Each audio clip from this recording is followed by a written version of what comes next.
Pa še ena stvar, tam je pa tako iz vizualnega momenta všeč. Poglej, se zdaj zelo počasi vozim po temle kolovozu in lahko spremljam, kako to izgleda od zunaj.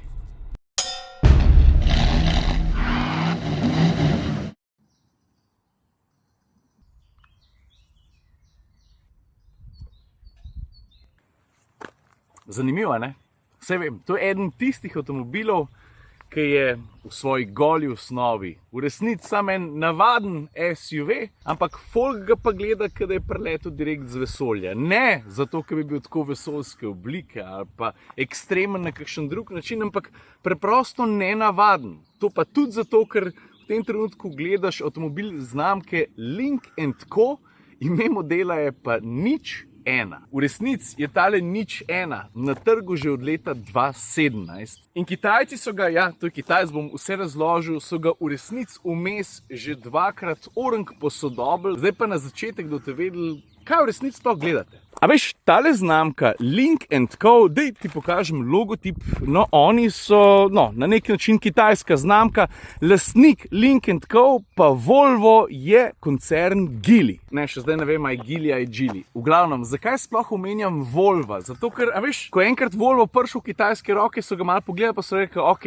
kva zdaj mi s tem, ker imamo, lahko še naredimo, poleg tega, da ohranimo Volvo kot znamko in nadaljujemo razvoj. A lahko recimo to znanje, komponente, pa neko grobo osnovo, platformo, tehnologije, v glavnem vse te stvari, ki sestavljajo avtomobilsko znamko in njihove modele, ko bi zdaj oni to še ponudili? V resnici to, kar vidiš, je na nek način avtomobil, ki, dajmo tako reči, 01 deli ogromen enih komponent z Volvom XC40. Ampak to seveda opaziš šele pol, ko prideš v kokpit. Dajmo ga najprej pogledati od zunaj. Ja, oblikovno je mal nenavaden, tukaj zgori so dnevne luči, tukaj spodaj žarometi, pred prenovo je bilo vse skupaj mečkan drugač. Eden od značilnih znakov tega avtomobila so recimo tile barvani kraki na feltnah. Pa na hit skočimo še sem zadaj. Moje osebno mnenje je, da tale 01 je meni od spredi fejst všeč, od zadaj pa niti ne toliko, ampak se veš, vsak si svoj mnenje stvar. Torej, takole zgleda zadek, ogromen napis Lynk & Co, tukaj je na sredini zadka in seveda ime modela. Torej, vemo, kam približen paše. Zdaj pa kaj moraš v osnovi vedeti? Način razmišljanja, ki pride do prodaje tega avtomobila, je vseeno malo drugačen, zato ker oprema je samo ena. Full option, čist naš drugega. Pogonski sklop je ravno tako, samo en. Zdaj, če ti rečem, Devgan, kaj ga poganja, bi najbrž odgovoril, tole je najbrž hibrid. Jap, točno tako. No, priključen hibrid, pogonski sklop sestavlja 1,5 litrski turbobencinar, elektromotor pa črpa energijo iz baterije kapacitete 17,6 kWh. V teoriji, ko pravijo tisti, ki so ga naredili, ne bi bilo to dovolj za 75 km vožnje na štrom, zdaj le poletke je toplo, gre tudi do 70, pozim seveda, dajmo reči 20% manj, da ne bomo mi sam spredi stala, gremo še malo zadnji, pa poštem, da primem, pa ga nesem, pa smo pa že tukaj. To se pravi, bencinar zmore k mizi predstaviti 180 konjev, štrom dodatnih 80, kljub temu, da je teh konjev pa kar dosti, do 100 vsem porabljene 8 sekund, športnik ni, ampak to tudi približno ni njegov forte. Veliko drugih stvari zna zelo dobro, ravno zato, ker so bili pametni, pa so počrpali, bom rekel, kupenih stvari od Volvo. Zdaj, ko sem tukaj, če ti jaz najprej kufer pokazati, pa gremo pol, Tele je tipka, hvala se odpre na štrom. Pojmo pogledat. Sem tale avto kar nekaj časa temeljito uporabljal, ni da ni, vozil se po avtocesti, veliko po mestu, ima pa vsot. Res sem ga dobro preizkusil, zato številke, ki jih bom zdaj povedal. Prej sem pozabil povedati, da ko enkrat ti ponucaš te glavno baterijo in potem je to samo še samopolnilni, torej običajni hibrid, je bila poraba tam okrog 6 litrov. Glede na to, kje vse sem vozil, je to zelo dober podatek, ampak zdaj kufer pa še malo druge stvari. Prav. Tole, kar vidiš, je to, kar običajno vozim s sabo. Sprav, na eni strani imam gizmoto box, zadnji imam ruzak, robeta kapca, pa kam imam hlače pa položaj. Kufra v glavnem je za 466 litrov. Jaz nisem šel, mimogrede je tudi dvojno dno, tudi tukaj je kar neki, kaj imamo pa tukaj? Ti dobro, da mi kje posnamamo, da se jaz spavno mene stvari ven vzeti, pa pol v kanto nest. Drugače pa to od mojega brata pizzerija in to ni reklama. Mislim, na en način je, sam, veš kaj hočem reči. Kaj ne ti rečem, moj brat ima pizzerijo, Dober Domžal, pa vse to že veste najbrž. Capra, v glavnem, Nisem šel cifre kufra primerjati z številko, ki ima Volvo XC40, to je vaša domača naloga. Kar se nekih osnovnih potreb tiče, to je sprejemljiva številka in that's it. Drugače pa obdelava, materiali, fit and finish, kot pravijo Britanci, je na zelo visokem nivoju. Pa zdaj gledam, stari, a veš, da ima dve lučki za osvetlitev, to je ponavadi je ena, samo to, kar ko zagrabiš v tem avtu, imaš občutek, da je dobro narejen, dobro sestavljen, drugače pa tudi seveda višino tailgate lahko prilagajaš tukaj z, mislim, a ti pokažem. Recimo, da je nekdo malo manjši, ali pa dosti manjši, ker jaz nisem ful visoka, ne. Čakaj, da bom takole postavil. Recimo, da je tole nekomu previsok, recimo, da si, ne, 1,20 m. Pa rečeš, ok, jaz bi imel pa tailgate tukaj, da se največ do sem odpre. Pa narediš takole, postaviš in potem držiš to tipko. In s tem ti je avto dal vedeti, da si je to zapomnil. Zdaj pa, če ga jaz zaprem in ga spet odprem, le kje se bo ustavil. No tako. Druga sta pa dve tipke, ne? Ena je pa še avtoček, pa kufr, pa ključavnica zraven, kar pomeni, da če jaz želim, da ko zaprem kufr, da se pol avto cel zaklene, pritisnem te desno tipko. A ja, ne, noči tega. Tole, ok.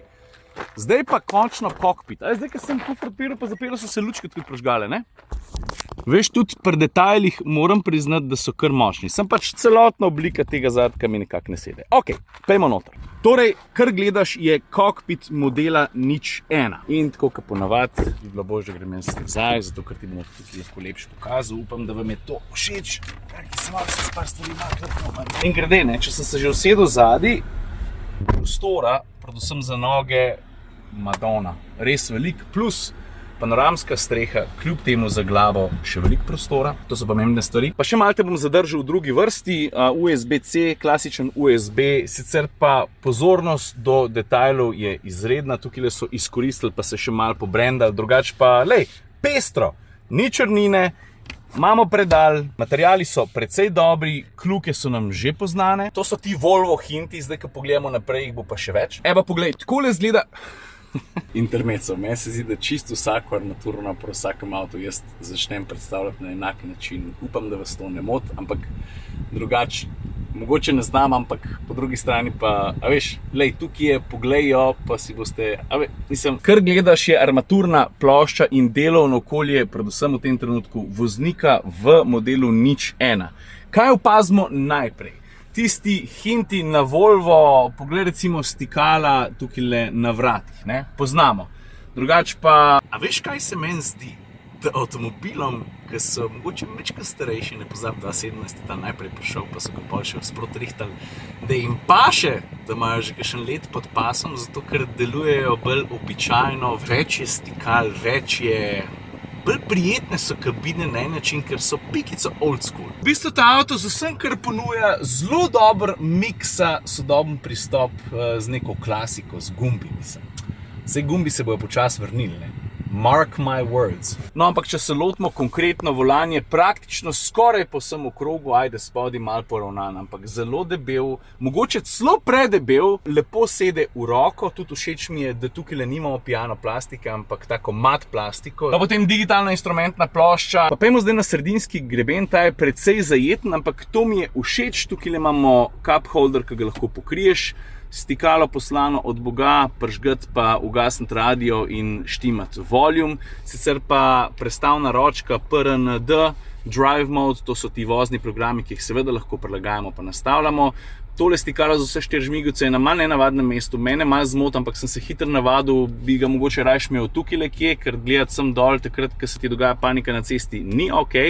Drugače pa tlele imamo stikala fizična za avtomatsko klimo oziroma za klimo, pa potem en twist, ki mi je totalno všeč, klimo lahko rihtaš tukaj, ne? To se pravi, prilagajaš s tem digitalnim drsnikom. Ampak to nam bolj ni všeč, je res, zato pa vidiš to in to stikalo, veliko okroglo stikalo za štimat klimo in to mi je zelo všeč. Ne sem to, še farbo spreminja, kadaš na toplo je rdeč, kadaš na hladno je moder.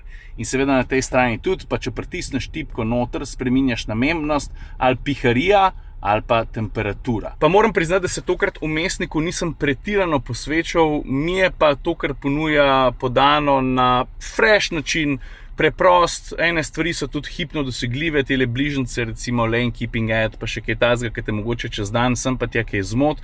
Hočem reči, da uporabnost, priročnost je top, ne zdi se mi gromozanski, lepo je integriran v armaturno ploščo. In zdaj, ko smo že pri armaturki, dajmo še malo pogledati, dobro, kljuke smo rekli, odkot jih poznajo. Sicer pa dizajn, dobro so ga nastavili, da je še danes tako fresh. Hočem reči, da občutek v tem kokpitu je fajn.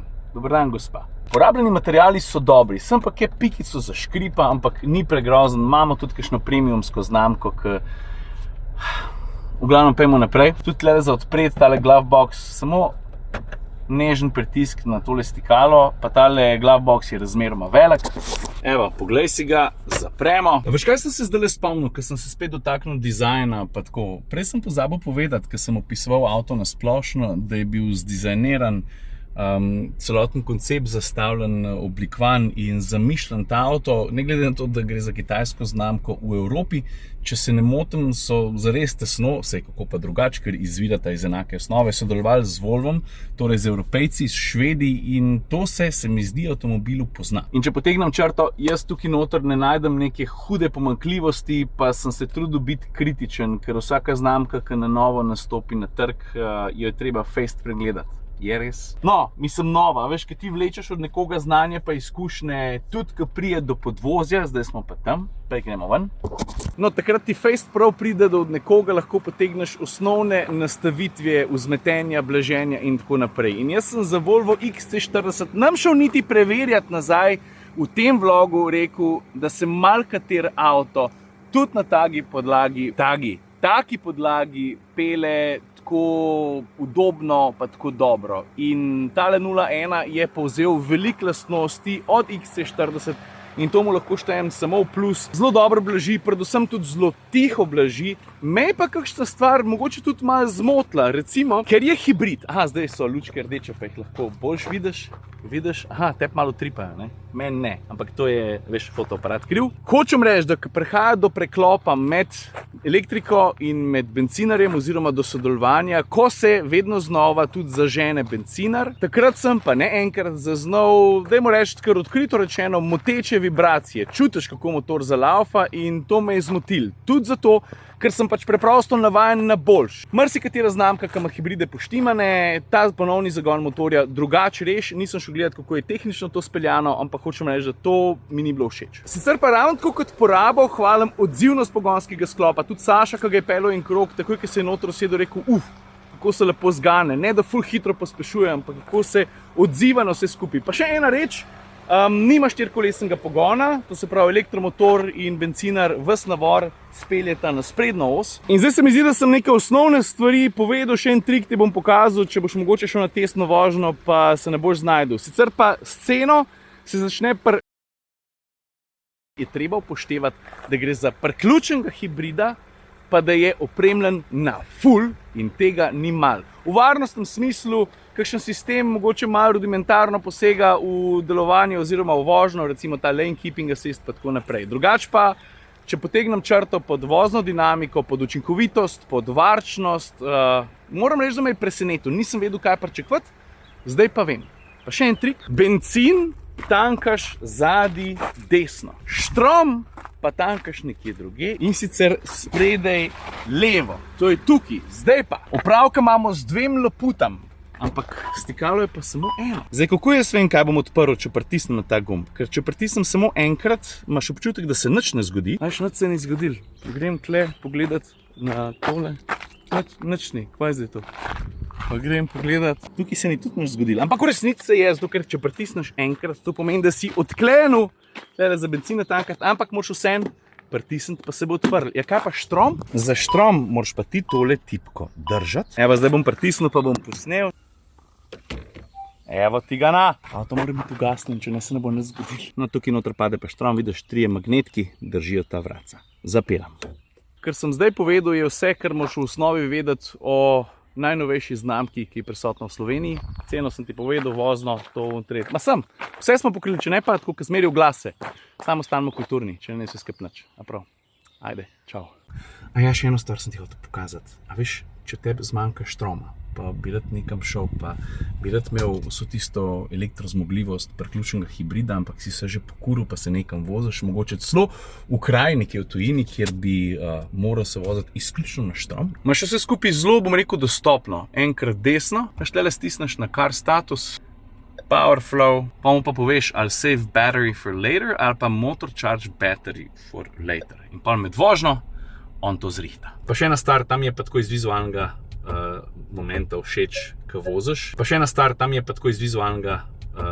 momenta všeč, ko voziš. Ni to edina avto, ko ima to, ampak je pa fajn videti, pa se če ne drugega malo poigrati. Je pa seveda tudi koristen, mislim, če si, lebal pri parkiranju. Poglej, se zdaj zelo počas vozim po temle kolovozu in lahko spremljam, kako to izgleda od zunaj.